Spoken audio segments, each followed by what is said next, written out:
Welcome to Travel Devil. I'm your host Clara Francken, and in a world full of mass tourism, we're here to talk about unconventional travel. Let's get into it.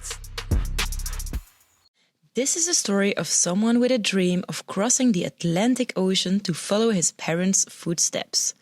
Klaus wants to travel from Canada to Germany aboard a cargo ship. Klaus' parents migrated to Canada in the 1950s. Both of them left Germany on a ship to Canada. We dive into his family's migration history and why he wishes to recreate this story aboard a cargo ship.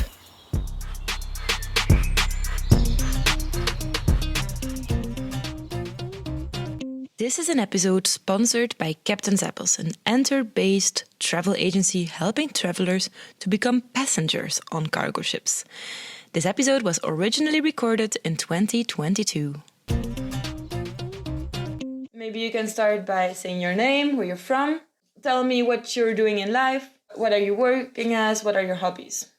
Yeah, so my name is Klaus Banker, and I was born in Canada. So I was born in Toronto, and I am a special needs educator.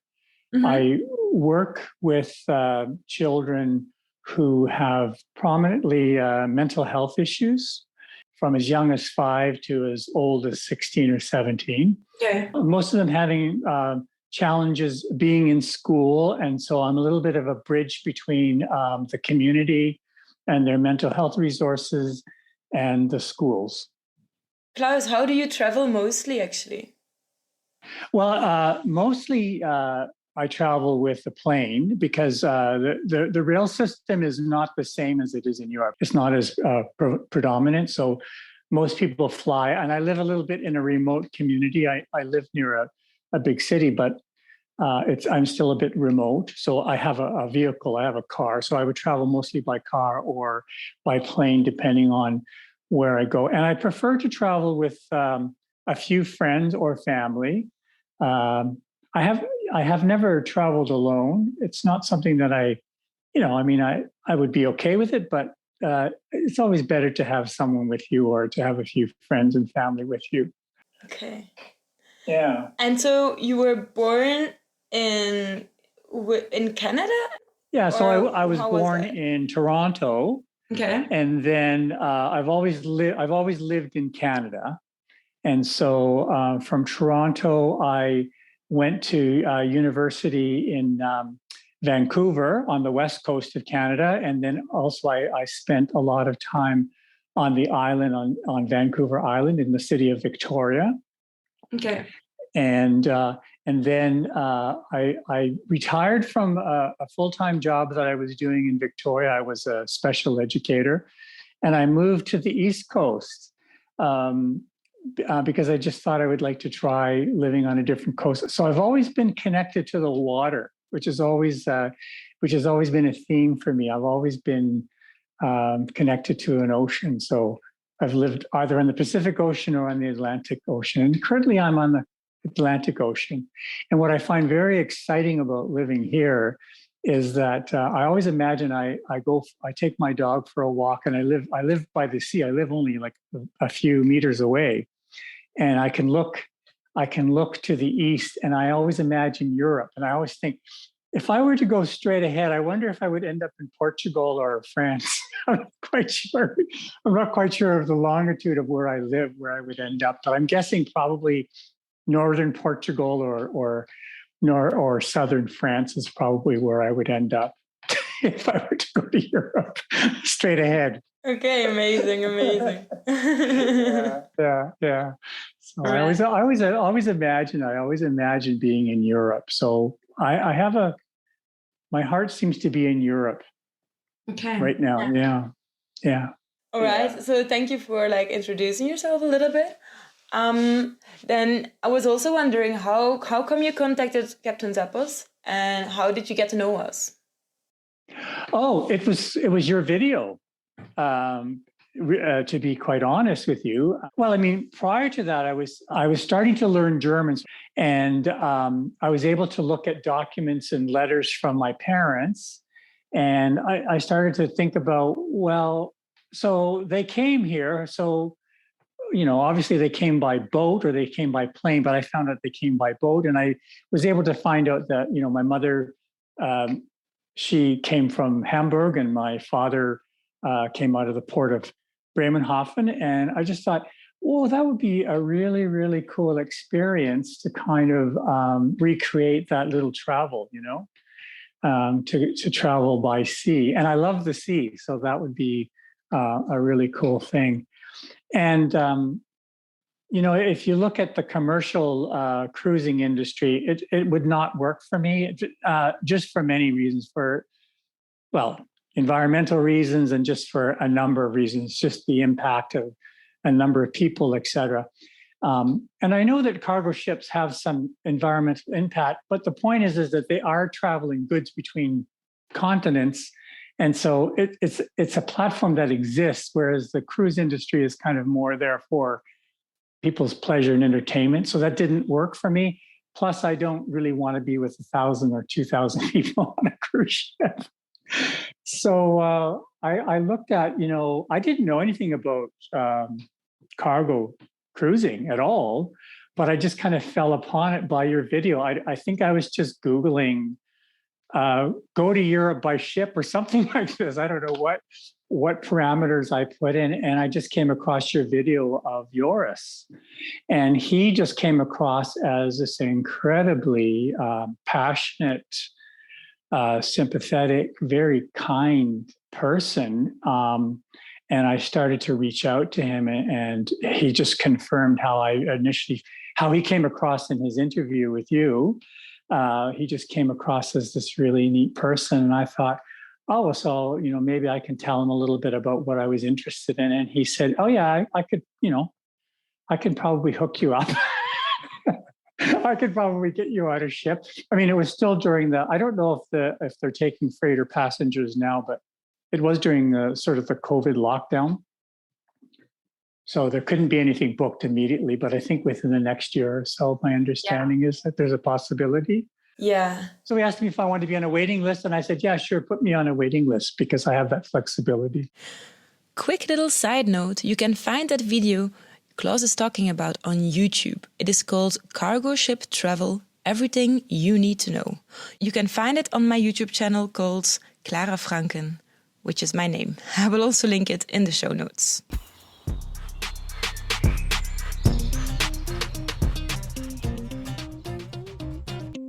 Yeah, that makes me happy. And also, Joris is super friendly. I really love what he's doing also with the cargo ships, and he's so passionate about it. And his whole story just motivated me to make the video. So, yeah. Yeah, you can see that, and I would also add that you came across that way as well. In fact, that I even subscribe to your channel because I like to watch your videos, because I just think that you come across as an amazing soul, as an amazing person, a soul energy that I sort of, through your videos, I understand a little bit more about your values, and they're more in line with how I feel about the environment and about the world, and just about being with people. So Thank you for saying that. It's really cool. Yeah, so that's how I found him. I found him through you. So that's amazing. That's amazing. Okay. Well, maybe I feel like we need a little bit more of a background story. So maybe you could tell me why and how your parents arrived to Canada. Okay, yeah. So this would have been in 1951. We're talking about. It's quite a number of years ago. Kind of 5 years post the war and the destruction in Germany and in Europe in general. And my father's sister and her husband had already come to Canada. They were in Toronto. And my father was working in Bavaria as a carpenter, and his sister said, why don't you come to Canada? There's lots of opportunity here. There's a lot of the streets are paved, in fact, with gold. So imagine walking along streets that have gold on them. And I'm saying this kind of facetiously because this is what was presented in a lot of ways, or this is kind of what my father perceived Canada was going to be like, until he realized that no, it's tar, just like anywhere else. It's cement. It's not really gold. But anyways, he came and he lived with them. But prior to that, my mother had come into West Germany right around 1950, just before he left for Canada, and she came into Bavaria, and they met. And he said, I'm going to go to Canada, and he went to Canada. And Clara, what's really cool is that I found these letters that my father wrote while he was on the ship. So he was on the ship that he was traveling across was on the Columbia, which is one of the Greek lines. And so this was the ship. And so you could see that he was writing these letters, and because it was dated during his passage, and he would talk about the ship, and he would talk about his travels and how much he missed her. And I began to see a really different side to my father, because my father came across as a very stoic, stern, unemotional German, but yet his letters were so love-felt and so passionate and so romantic. And I was like, I'm in my 60s and I'm going, whoa, where was this coming from? My father was poetic. It was like reading poetry, and I was like completely amazed. Yeah. So then he lived in Canada for a couple of years, and then I shouldn't say a couple of months, and they were still writing each other, and they were talking about how they were lonely for each other. And he said, "Why don't you come?" So she came, maybe 8 or 9 months later. So she came out of Hamburg. I think she came out of Hamburg. I found a letter in a travel document where she, for some reason, she went from Nuremberg to Stuttgart for a day and then came back. And then she went to Hamburg, and then she was in Halifax. So she must have, maybe she went to Bremenhaven, I don't know, but she traveled on a ship, an Italian line. It was called the Italia. I think it was the SS Italia. This is what she came across on. And then after that, a number of months later, my grandparents and 3 uncles and a daughter, they came to Canada. They all came to Canada, and they all lived together in Toronto. And so this is kind of a piece of the story I haven't been able to tell yours about, or you about. This is kind of a new piece of information I just found out about a month ago. I found out that my parents, who I thought were my parents, were actually my adoptive parents. They were actually my aunt and uncle. And my mother was actually my father's younger sister, who had later come to Toronto with her parents. I know it's like you have to kind of follow, right? Okay, yeah. And why? How come they were your adoptive parents, and how was it for you to find out? I don't know, because they've all died, and I have a few uncles, and my uncles were teenagers. They were young men at the time, and so all of a sudden, their younger sister, my mother was 14 at the time. She was just a child. She had me, and they don't know who the father was, and for whatever reason, my aunt and uncle, who are my adoptive mother and father, decided to take care of me. And in the meantime, my grandparents went back to Germany because it wasn't working out for them, but they left my mother there, and my mother lived with my parents. So I lived with my mother and my aunt and uncle as a baby. So it's just one of those stories. So how did I find out? So because I'm a descendant of a German parent, or I thought I was descendant of 2 German parents, I applied for. It's called a Staatsangehörigkeit. I can't even say it in German now. It's German citizenship, nationality. Yeah. You can apply as a citizen. And because I had a little bit of a command of the German language, I was able to fill out the forms and submit the paperwork. And I received a letter from the consulate in Toronto, and they said, everything seems to be in order, but you have to prove that who you're saying is your father and your mother, who I said were, because I sent them their birth certificates, they were German. They said, you have to prove that that was your mother and father. So I had to request a birth certificate from the Canadian government. And then about a month and a half ago, I get the birth certificate and it lists my aunt. And at first I thought this was a mistake because I'm thinking like, okay, there's something they didn't tell me, or I didn't get the memo or something, or I wasn't paying attention. And it said my father was unknown. So it was really quite strange because my reaction was, they must have confused the name. This must not be me. So I reached out to some surviving uncles who were actually there when I was born, and they said, yeah, this is kind of what happened. So, well, and nobody told you. That's no, I know. So, but it's funny, Clara. My first reaction was, "Oh crap! I have to resubmit the paperwork." until it all sets in, and then I went on this emotional roller coaster of up and down, up and down. And so you're catching me at a good moment, because now I'm looking at the big picture and seeing this as really, it's a story of love, because I don't know the reasoning, and I'll never know the reasoning, and it doesn't really matter. It's just a story of a family that came together to take care of me. So and for whatever reason they thought it was better for me not to know. So yeah, okay, yeah. So that's kind of how I'll have. So now I have to resubmit all this paperwork before I can come and live in Germany.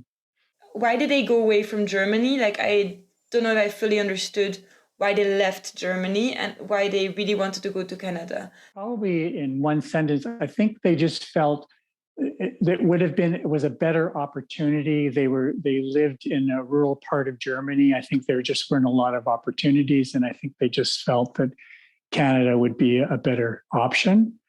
And I think in some ways, I know conversations later with my father as an older person, I think he regretted it. I think that they all missed living in Germany. I think it was something that they wished that they hadn't done, but it was just, they had family, and I have a sister, and they just they had their roots in Canada, so they just remained. Yeah. And so now that's also probably why you feel closer to go back to Germany, maybe. Yeah, well, my mother has a really actually my adopted mother, but she has a very fascinating history, because where she was born is actually now a part of Poland, and I really want to go there and see, because both my parents, but my mother in particular was a really interesting woman. She had a very, very interesting life. At 15 years old, she ran across kind of the Iron Curtain and was shot at, if you can imagine, to be doing this at 15 years old. And she describes how the American military had pulled up in their jeeps, and they were pointing guns at the people, at the guards or whatever, the Russians or whoever were at the border. So she would tell me all these fascinating stories. And she came from a very wealthy family, and how all their money was taken from them and all their possessions, and they were literally pushed out of their land by the Russians at the time. They were flüchtlings. They were refugees that were kicked out of their homeland, right? So it's a very, very fascinating story. And so that was actually the big draw for me, was because I knew a lot about my father's family, because we were really connected, but my mother left all of that, and she had no contact with them. Yeah. Yeah, it was just a different time, right? Yeah, that's crazy. Yeah. It was crazy. Yeah. And so how does it feel now to like step in their footsteps in a certain way and go to Germany? Like, you want to migrate that for definite time to Germany, and And how do you think it will be like to be on a cargo ship like that? Yeah. So yes, I do wish to migrate, or even stay connected to both continents if possible.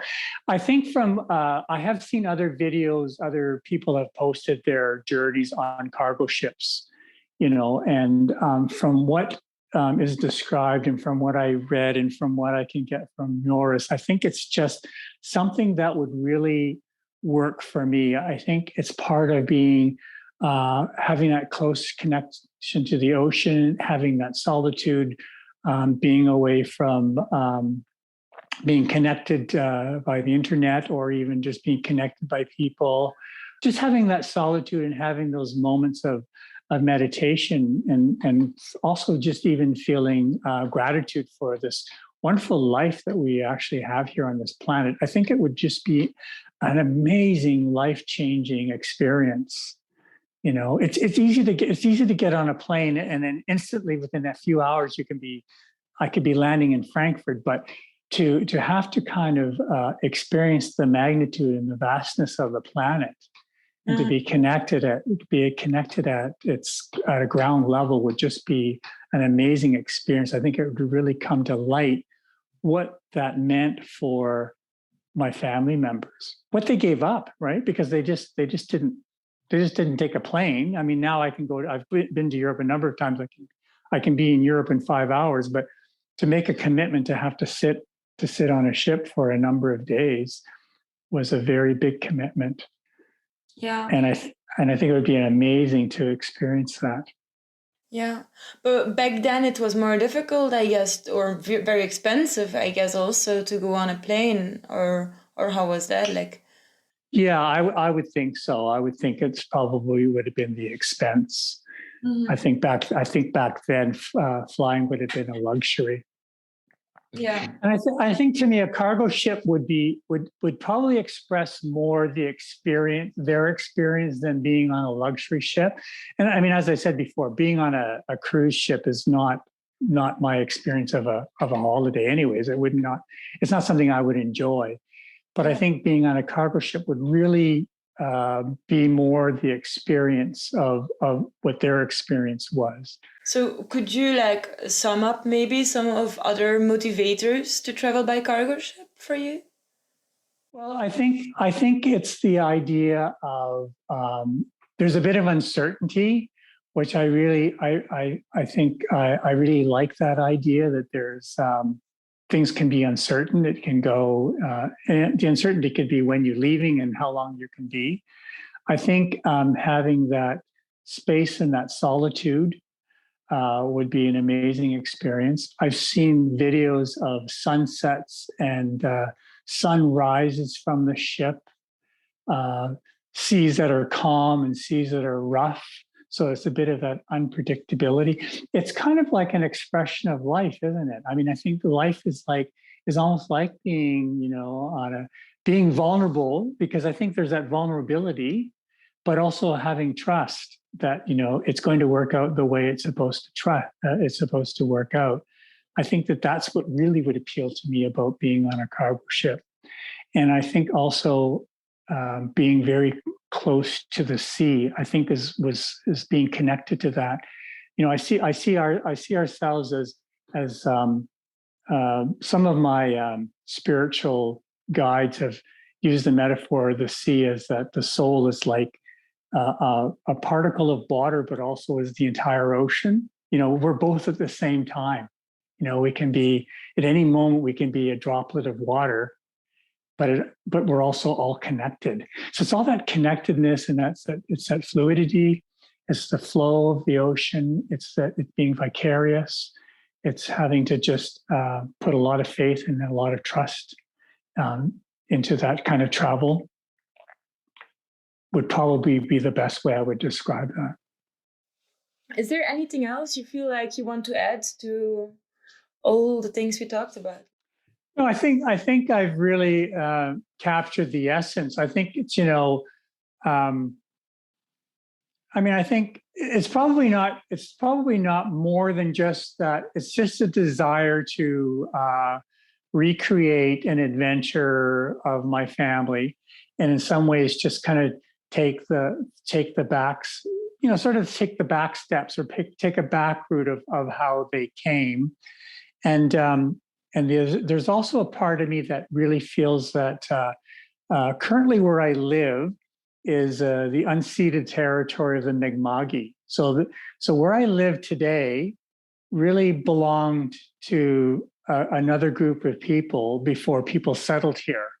And I think for me, I think part of returning to Europe is giving a little bit of that back. Because I mean, if I had a lot of money, I had a lot of land, I would donate my land back to members of First Nations bands. But because I don't, this is kind of my small little enterprise of saying, by me leading this space, that just gives a little piece back, is what I'm trying to say. And I think that it came to fruition in my mind because I had to think about, my mother's own experience where she lived once belonged to Poland, and then it belonged to Germany, and then it belonged to Poland. And sort of that's just sort of the way things sort of happen historically. And I don't know how you can ever make it right, and I'm not here to try to make everything right, but I think this is kind of my little piece is probably a big motivation for me to go to Europe. Yeah. And just to close, a friend of mine did say to me, he said, well, Klaus, why not think about us as just being global citizens, right? Instead of like, oh, this belongs to who? And I said, yeah, but I think we're not there yet. I think there's a bit of retribution that needs to happen before that we as a consciousness, as a people, can all come together and say, yeah, because we're all just really global citizens, right? And you know what connects us is water, is the sea, is really what connects us all. Yeah, that's well said. I like that. Yeah, that's true.